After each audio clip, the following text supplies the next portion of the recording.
Halo, selamat pagi pemirsa. Hari ini 23 Juni 2021, senang sekali rasanya bisa kembali menjumpai Anda di program Ayo Sehat, tentunya dengan sejumlah informasi dan juga inspirasi seputar dunia kesehatan. Tidak lupa kami ingatkan kepada Anda pemirsa untuk tetap patuh terhadap protokol kesehatan dan semoga pandemi COVID-19 ini bisa kita lalui bersama-sama. Hari ini pemirsa Ayo Sehat akan membahas seputar penyakit yang kerap menyerang sistem reproduksi wanita, yaitu kista ovarium. Dan nanti saya akan ditemani Dr. Hervi Wiranti, dokter spesialis obstetri dan ginekologi.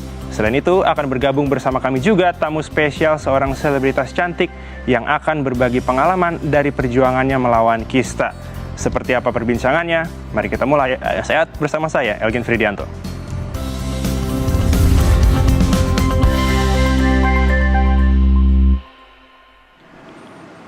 Pemirsa, salah satu penyakit yang sering menghantui wanita adalah penyakit yang menyerang sistem reproduksi, seperti ovarium yang merupakan bagian penting dalam sistem reproduksi wanita, yang berfungsi untuk menghasilkan sel telur. Namun, tidak sedikit wanita yang mengalami gangguan pada ovarium. Salah satu gangguan yang kerap dialami wanita adalah kista ovarium. Berikut informasinya untuk Anda. Pemirsa, kista merupakan tumor berupa benjolan yang berisi cairan. Walau dapat tumbuh di mana saja, namun kista sering dikeluhkan para wanita karena sering tumbuh pada ovarium. Ovarium menjadi bagian penting dalam sistem reproduksi wanita karena berfungsi untuk menghasilkan sel telur serta memproduksi hormon estrogen dan progesteron. Meski pada sebagian besar kasus kista tidak menimbulkan keluhan, namun ada beberapa gejala khas yang biasanya dirasakan.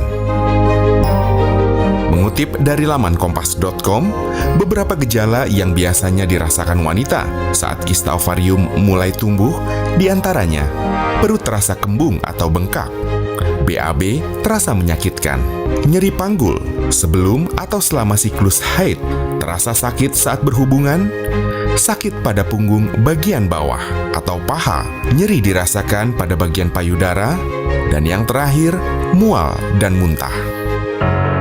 Apabila gejala awal sudah mulai dirasakan, diharapkan dapat segera berkonsultasi ke rumah sakit.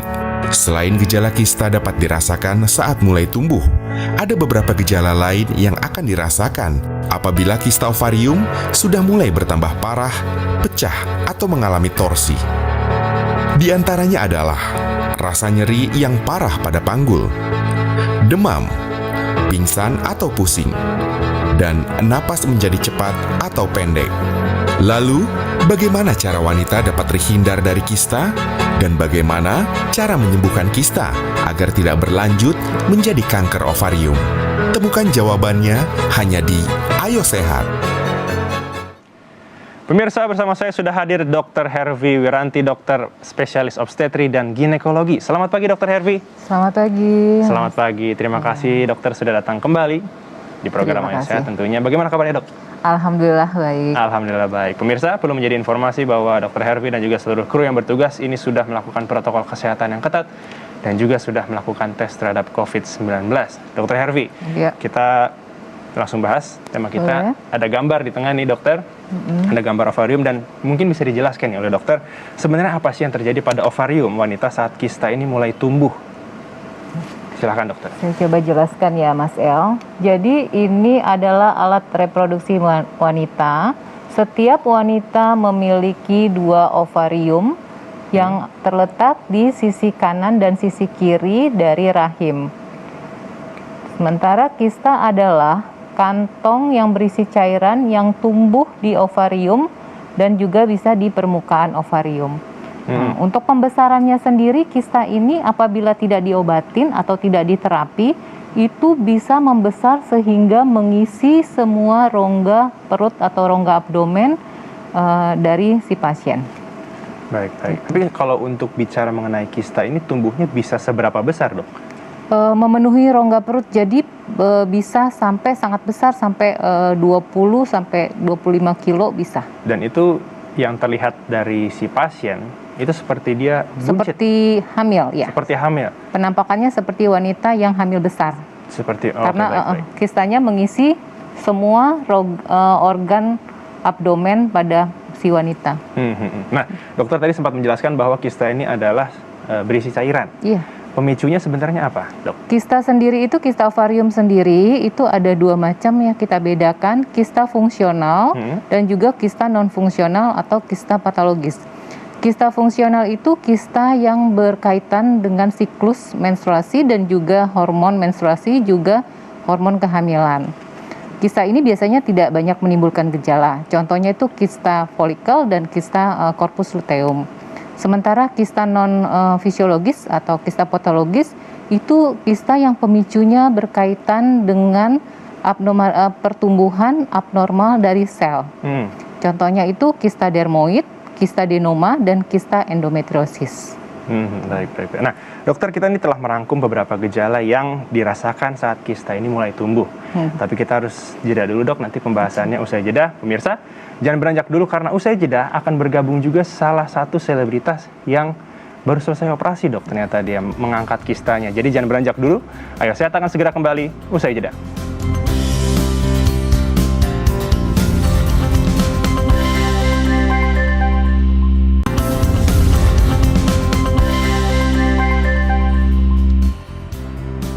Terima kasih Anda masih menyaksikan program Ayo Sehat. Pemirsa, masih bersama dengan Dr. Hervi. Nah, pemirsa, sekarang kita sudah terhubung melalui sambungan Zoom seorang selebritas cantik, Dinda Kirana. Selamat pagi, Dinda, apa kabar?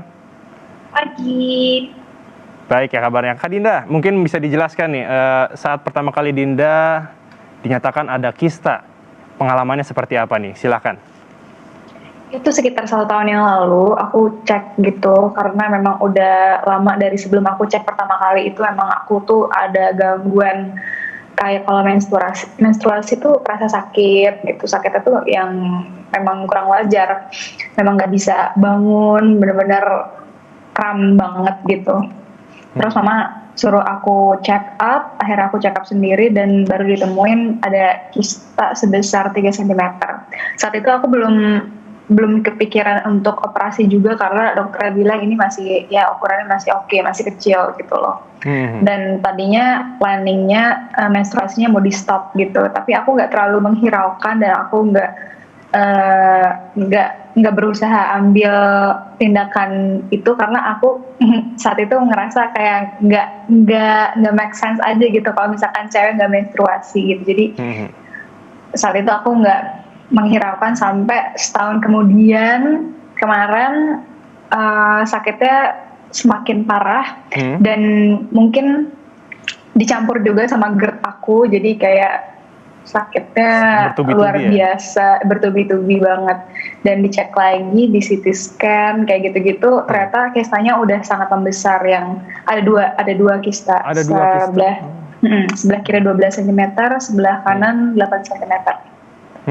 Nah, Dinda, aku mau ke Dr. Hervi dulu. Dr. Hervi, ini kan dijelaskan tadi Dinda Kirana ini merasakan sakit yang luar biasa. Hebat, mungkin bisa dijelaskan nih gejala-gejalanya itu seperti apa sih saat seseorang nih ternyata ada kista di dalam dirinya?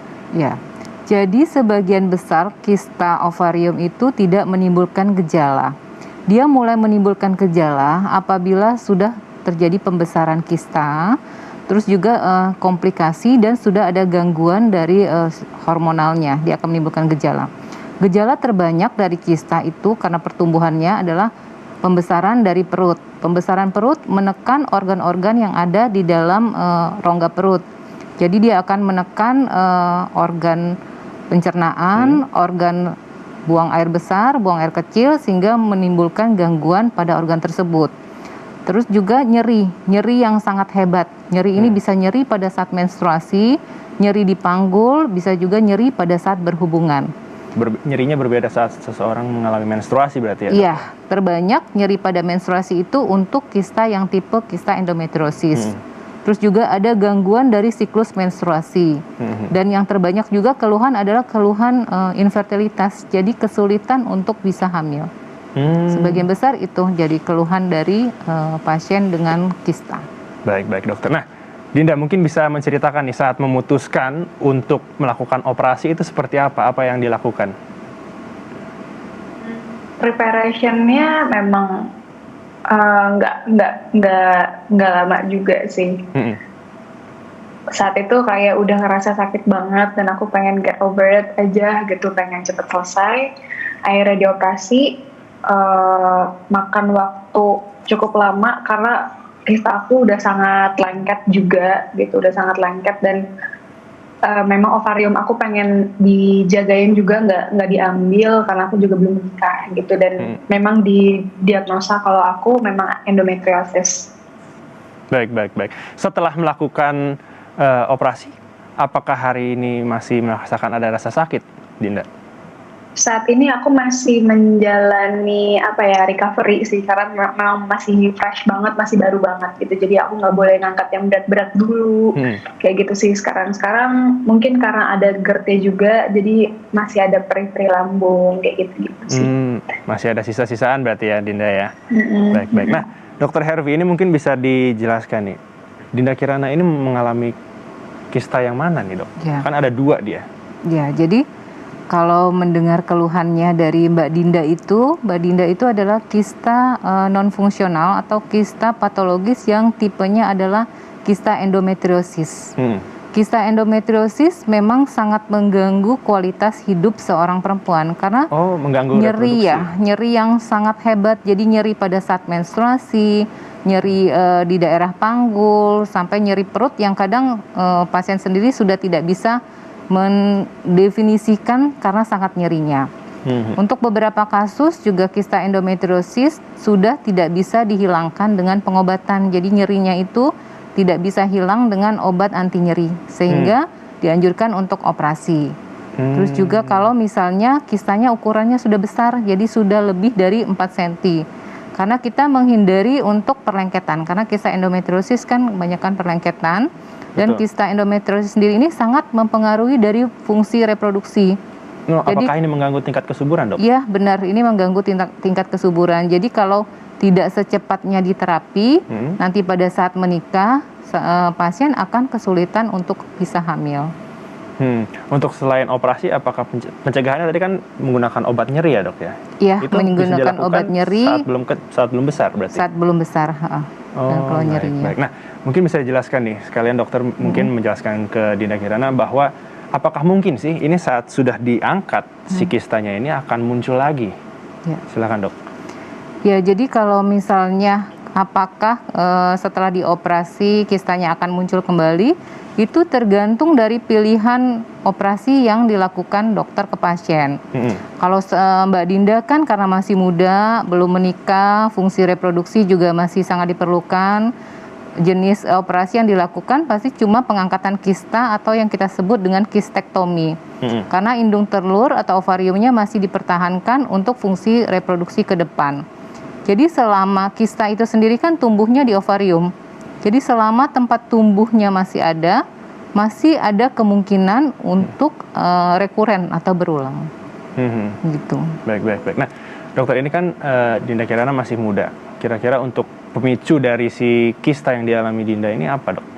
Kalau kista endometriosis sendiri itu berkaitan dengan menstruasi. Jadi pada saat menstruasi adanya arus balik dari darah menstruasi yang tumpah ke rongga abdomen sehingga mengenai organ reproduksi yang lain. Jadi tumbuhlah sel-sel abnormal di sekitarnya. Seharusnya kan kepada kista endometriosis itu isinya adalah sel-sel yang harusnya ada di dalam endometrium rahim. Tapi pada endometriosis, sel-sel itu tumbuh tidak pada tempatnya, tumbuh di daerah ovariumnya. Kalau dari faktor gaya hidup dan atau mungkin genetik, apakah ada, Dok? Ya, jadi penyebabnya bisa dari genetik juga, bisa dari imunologi juga, bisa tadi dari menstruasi regurgitasi.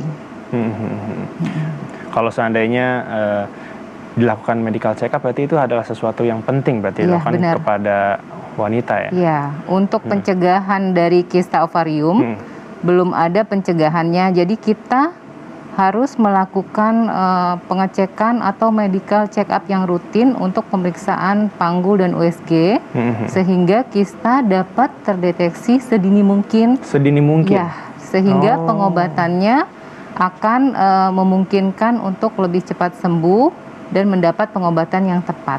Baik.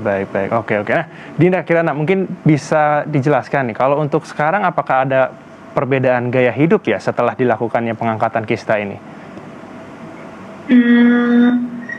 Untuk sekarang masih masih masa transisi juga gitu, karena sebelumnya aku sempat diet dan aku sempat dengar kalau misalkan, nah ini aku mau tanya juga sama dokter sekalian. Boleh. Untuk intake makanan gitu, karena sebelumnya aku diet dan banyak konsumsi gandum dan soy gitu. Apakah itu boleh atau enggak gitu, karena aku sempat baca kalau apalagi endometriosis itu nggak boleh makan soy atau gandum berlebihan, dan nanas juga memacu untuk ngerubah si kista jadi kanker. Itu bagaimana, dok? Ya. Nah, silakan dokter. Ya Mbak Dinda, jadi intinya kita itu harus pola makan yang sehat. Pola makan yang sehat itu pola makan yang dengan gizi seimbang. Jadi kita tidak boleh melebihkan sesuatu lebih ke arah karbohidrat atau lebih banyak lemak gitu. Jadi benar-benar makanannya harus seimbang. Ataupun mengurangi karbohidrat ya, dok. Jadi kalau misalnya soya, memang kan soya dan produknya itu mengandung semacam zat yang mirip dengan hormon estrogen. Sementara kista ini sendiri itu adalah makanannya itu dari hormon estrogen. Jadi dia dipicu, kalau misalnya hormon estrogen tinggi, dia akan memicu untuk terjadinya kista atau bertambah besarnya kista. Nah, soya sendiri punya zat yang mirip dengan hormon estrogen. Jadi memang harus menghindari makanan soya dan produknya. Lebih ke makanan yang sehat, karena kan disinyalir bahwa dari makanan bisa menjadi pemicu tumbuhnya kista dari radikal bebasnya. Lebih dari makanan kaleng, makanan yang aneh pengawet, junk food, fast food gitu, itulah kita pemicu. harus hindari. Ya. Baik. Oke, Dinda mungkin bisa terakhir nih memberikan pesan ya dan juga himbauan mungkin kepada penyintas ataupun yang sekarang sedang berjuang mengalami kista ovarium. Silakan. Untuk teman-teman perempuan sendiri yang pengen check up, karena banyak banget yang pengen cek tapi takut, tapi sebenarnya kita tahu lebih dini itu lebih baik daripada kita gak ngelakuin apapun. Karena aku juga belajar dari pengalaman aku setahun yang lalu, walaupun aku tahu tapi aku diemin aja, dan itu malah jadi makin parah gitu. Jadi jangan takut untuk memulai sesuatu yang kita tahu kesehatan kita sendiri gitu. Baik. Terima kasih Dinda Kirana untuk waktunya dan ceritanya, sudah menjadi penyintas ya kista ovarium. Sampai ketemu lagi kita, semoga kita bisa berbincang lagi. Dr. Hervi, kita masih akan terus melanjutkan perbincangan kita mengenai kista ovarium ini usai jeda. Pemirsa jangan beranjak dulu, ayo saya akan segera kembali usai jeda.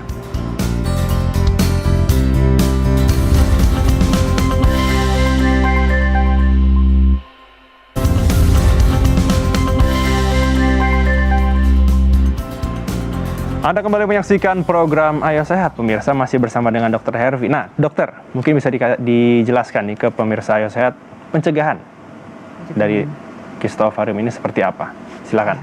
Jadi untuk pencegahannya, kita harus lakukan pemeriksaan secara rutin ke dokter untuk dilakukan pemeriksaan panggul dan juga pemeriksaan USG.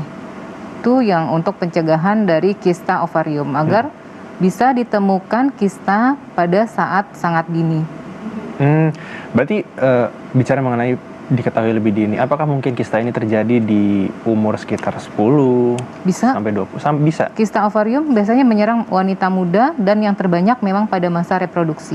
Oh, saat masa reproduksi. Baik. Nah, Dr. Hervi mungkin bisa memberikan tips nih kepada pemirsa Ayo Sehat, tentunya agar lebih aware terhadap kista ovarium, mungkin dari pola hidupnya seperti apa, harus menghindari makanan apa, silakan. Oke. Jadi tipsnya itu pertama, jalanin pola hidup sehat. Pola hidup sehat itu jadi jangan merokok, makan makanan yang sehat, dan hindari makanan-makanan yang mengandung bahan pengawet, radikal bebas, junk food, fast food, itu dihindarin. Kalau diet, dok? Kalau diet boleh, tapi diet itu harus dalam pengawasan dokter gizi. Jadi biar jangan diet tetap, sendiri. Biar tetap seimbang jadi gizinya.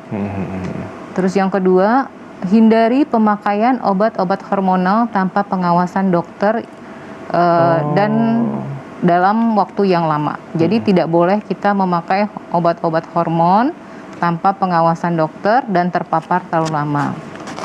Yang ketiga, ya rutin lakukan medical check up atau pemeriksaan Untuk perempuan, pemeriksaan panggul dan pemeriksaan USG secara rutin dan berkala itu sangat bermanfaat untuk mendeteksi lebih awal apabila ada kista. Baik. Itu saja. Terima kasih Dr. Hervi untuk informasinya. Semoga ini bermanfaat tentunya untuk pemirsa Ayo Sehat, terutama yang perempuan untuk lebih aware dan juga langsung melakukan medical check up ya dok ya, agar segera bisa dideteksi lebih dini. Usai sudah 30 menit, saya dan juga Dr. Hervi dan tadi ada Dinda Kirana menemani Anda di program Ayo Sehat edisi kali ini. Tetap saksikan program Ayo Sehat setiap hari Senin hingga hari Jumat pukul 10.30 waktu Indonesia bagian Barat, hanya di Kompas TV, independen, terpercaya. Saya Algin Fridianto bersama dengan Dr. Hervi pamit undur diri. Ingat, tetap patuhi protokol kesehatan pemirsa. Jaga jarak, mencuci tangan, dan juga menggunakan masker. Sampai jumpa.